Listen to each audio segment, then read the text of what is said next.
The Silent Compass. In the bustling, imaginary city of Zamor, where innovation meets tradition, resided a young cartographer named Lien.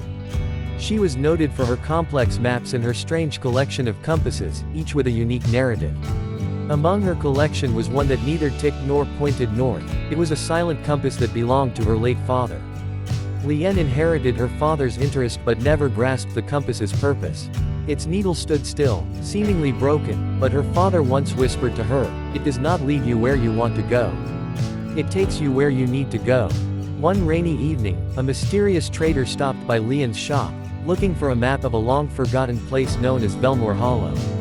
She consented to construct the map after becoming intrigued by his haste and cryptic warnings about the location. However, her normal tools failed her. No existing map pointed to Belmore Hollow's location. Frustrated, she looked at her new compass. To her surprise, the needle began trembling and moving. Taking it as a sign, Lien packed her belongings and set off on a voyage directed by the enigmatic compass. The trip was treacherous, full of trials that challenged her fortitude. Raging rivers with shaky bridges, deep forests teeming with wild monsters, and lonesome pathways where her endurance dwindled. But each difficulty taught her something new: how to think on her feet, trust herself, and find beauty in unexpected places. When Lien finally arrived in Belmore Hollow, she learned that it was not a site to be mapped, but rather a hidden village where people lived in harmony with nature.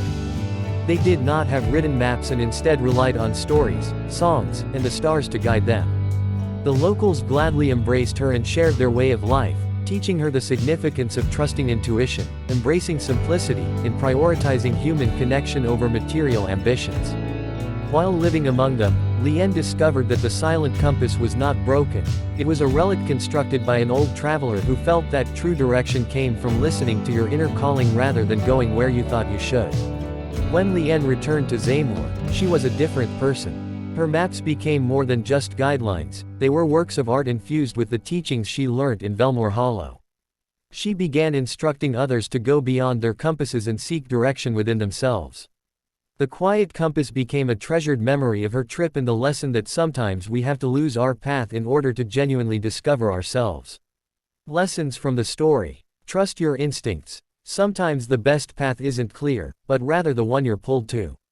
Accept challenges. Obstacles present opportunities to learn and improve. Value simplicity. Happiness is not necessarily found in complication, but rather in living harmoniously.